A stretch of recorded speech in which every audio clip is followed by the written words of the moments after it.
This story takes place in ancient China, during the final years of the Han Dynasty, a time when loyalty to one's commander meant survival, and disobedience could reshape the destiny of an entire army.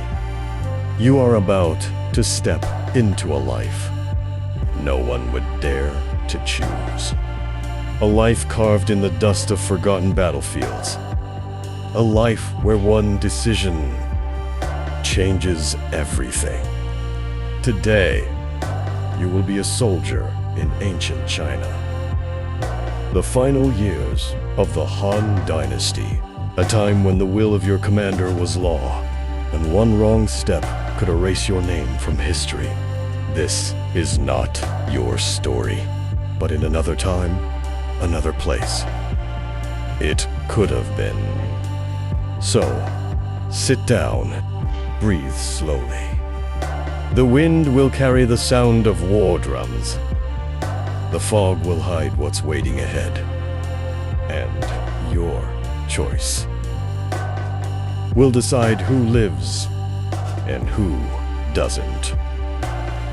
Tell us where you're watching from. And if this story stays with you after it ends, like and subscribe. Because some stories should never be forgotten.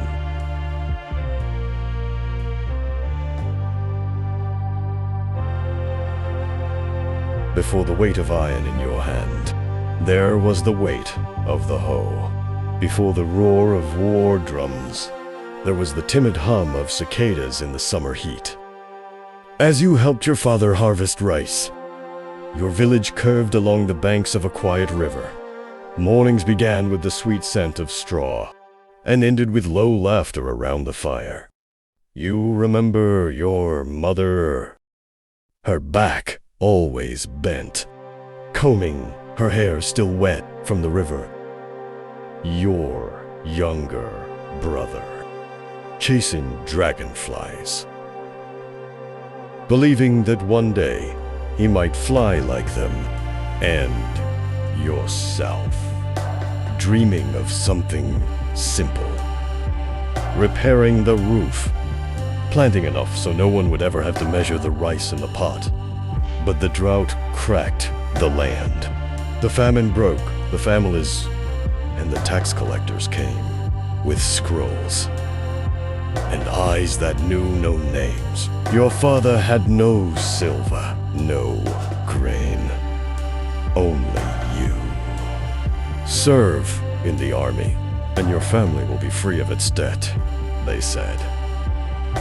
You left before the sun rose. Without looking back, the hoe became a spear. The smell of freshly harvested rice was replaced by the dust of the road. You learned to march until your legs burned, to sleep with the cold sinking into your bones, to eat too quickly, as if the bowl might vanish at any moment. What kept you standing was not the honor of the banner. It was the silent promise to return. But in the army, truth comes early. Generals do not count names. They count numbers.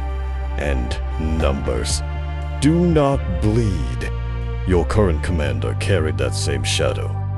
Stories of orders given against all reason, of men sent to die in places where even the sun did not reach. Few trusted him, but all obeyed. That morning, the cold cut into your skin. The shaft of your spear felt heavier, as if it knew what was coming. The wind carried the distant roll of drums, each beat a memory. Your mother's face, your brother's laughter, the rice fields, bathed in the gold of the afternoon sun. Then the order came. Advance and reclaim the sacred promontory. You knew that. Growl. The narrow slope, the loose stones, the fog hiding silent enemies. This would not be a battle. it would be a delivery. You hesitate. The echo in your mind repeats in a whisper. They will crush us all. Discipline demands you move forward, but reason screams to step back. Your heart pounds like a drum trapped in a trembling silence. The moment stretchy, heavy, irreversible. You understand? This is not strategy. It is an announced sacrifice. And so, you decide not to obey. One step backward. Against the sea of spears pressing forward, the silence falls like a curtain. You stand still.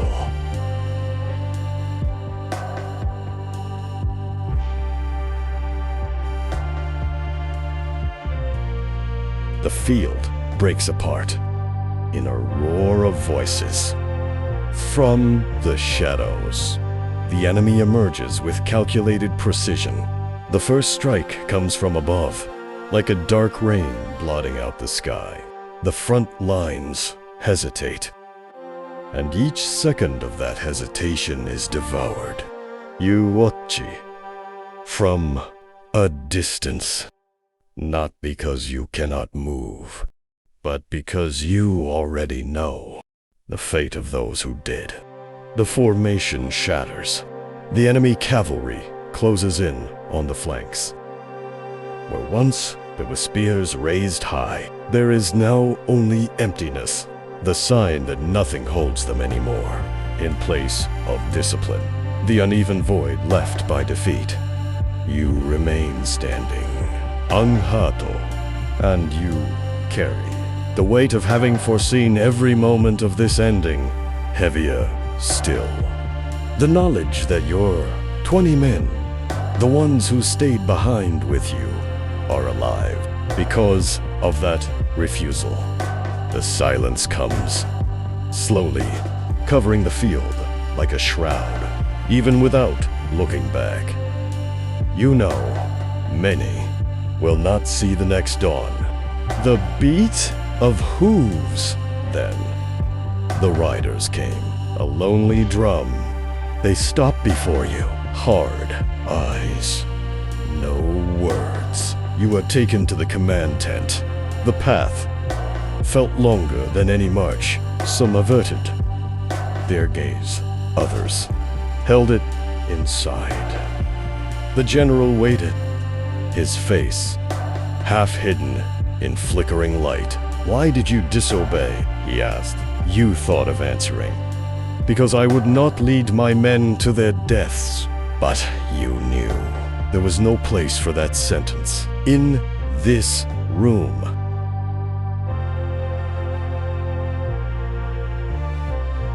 You stayed silent.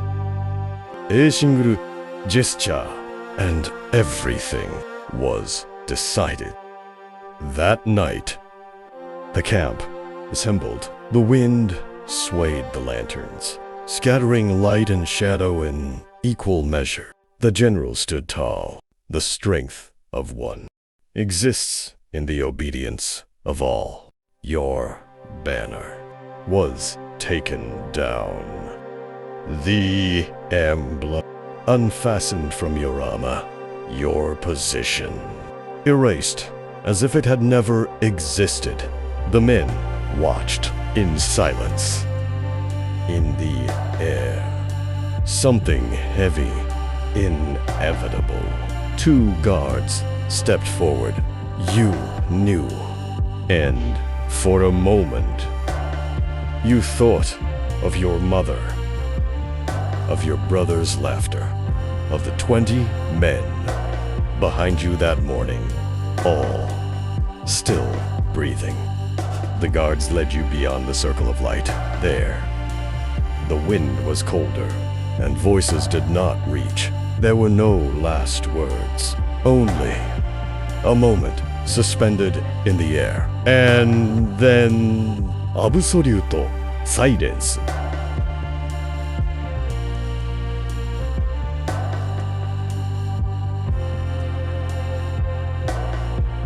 The dawn found the camp already on the move.